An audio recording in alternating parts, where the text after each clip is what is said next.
Hey guys, it's Chris Matakis, and we created this channel because so many people do not fulfill their potential on or off the mats, and I don't want you to be one of them. I am a jiu-jitsu black belt, a school owner, and I've written 13 books about using jiu-jitsu as a vehicle for personal development. Today, we're going to talk about my greatest lesson from my teacher, Professor Ricardo Almeida, who is one of the best to ever do it. And of all of his successes, I think there's an underlying glue that makes them all possible. And my hope is that by the end of this video, you'll be able to apply this lesson to your own life, to your own training. So we're going to dive in. I have learned just about everything I know relative to jiu-jitsu from Professor Almeida. And yet, the thing that stands out for me above everything, the greatest lesson has been the sincerity with which he approaches all of the things that he does. And I've got a couple examples of this to highlight why I believe this is the fundamental character trait that holds true across all successful people, especially my teacher, Professor Almeida. So when we were fighting amateur MMA, we were in a room with literal UFC champions. Like Eddie Alvarez was a champion, Frankie Edgar was the champion, and we had 10, 15, 20 guys in and out of that room who were fighting in the UFC. And then me and my guys were fighting in the lowly organization of local Atlantic City amateur fights. And Professor would never let us treat it as though it were less important than a UFC fight, because he would remind us yo, a fight is a fight. It doesn't matter if it's in Vegas or if it's in an amateur show, you're fighting. So your preparation, whether as an amateur or a pro, should be no different. And that was really important to hear as a 22-year-old where you think, I'm not there yet. This is kind of like the minor leagues. I'm getting my reps and honing my skills, but this isn't really the challenge yet. He was very quick to remind us, no, whatever you're doing, it's the most important thing. And it's no different from UFC to, new breed fighters. And that was very useful to hear at a young age that is applied elsewhere.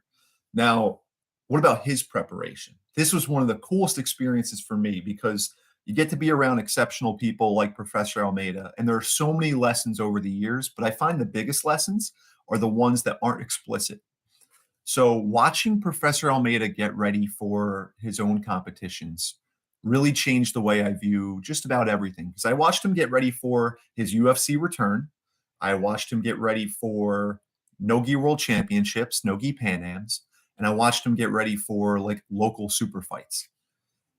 And his preparation was no different, whether it was in the UFC or a local super fight in a organization which he was part owner of, right? So you go from for him, a very small Saturday to a huge life-altering event, but his preparation was no different. You could not tell which one he was getting ready for. And I remember watching him get ready for his UFC return. I guess this was 2008.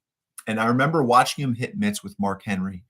And I had just started training. I was probably a 3-stripe white belt. And just watching the sincerity with which he was training, I was like, oh, that's a focused man. That's a man hell-bent on achieving the goal. That's a man putting all of his faculties into this endeavor with nothing wasted. And I realized I don't think I've really seen that before. This might have been the first true focused man pursuing a goal that I had been witness to. And this was at age 22. And for me, that was revelatory because, you always want to try to ascend to the level of the master, of your coach, of your idol. And just to see the way he carried himself day in, day out, regardless of the pursuit, in the pursuing, I just found so unbelievably valuable. And then, he brings a sincerity to everything he does with his health, with his fitness, with his surfing, with his business. And I kind of realized only in hindsight, being around Professor Almeida was kind of a master class in learning to pursue a goal, because no matter what he did, he brought all his intelligence, all his work ethic, all his capacity to the problem.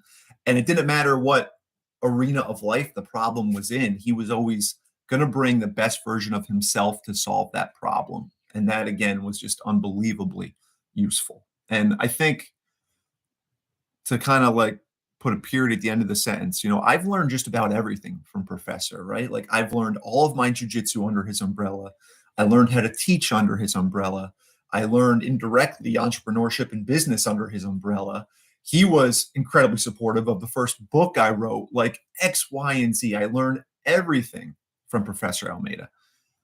And the thing that stands out most was none of the individual learnings, but the sincerity with which he approached all of the teaching and his own learning. And that's something that when you try to, create your own path forward and figure out what goal it is that's most aligned with your soul and pursue it, watching these incredibly successful people across multiple domains, they all have a sincerity that is just atypical.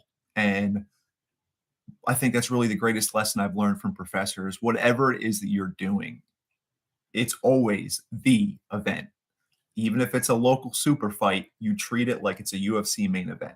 And I think that's the wisdom we can apply to our own lives too. Like if it's a freaking sales meeting Monday morning, or if it's a blog post you're going to write on a Sunday afternoon, or if it's taking out the trash, like you do it with all of your capacity and you do it with all of your attention. And if you walk through life like that, always treating the thing you're doing as the thing, we can't not be successful. So again, Professor has done it all, right? Like he's fought at the highest levels in MMA, in jiu-jitsu, successful school owner, businessman, family man, incredibly healthy at, I guess, 45 at this point. He looks better than most 25-year-olds, X, Y, and Z. All of these things, they're made possible because of the sincerity with which he approaches them. So I wish us all a lifetime of sincerity directed at the things we value most.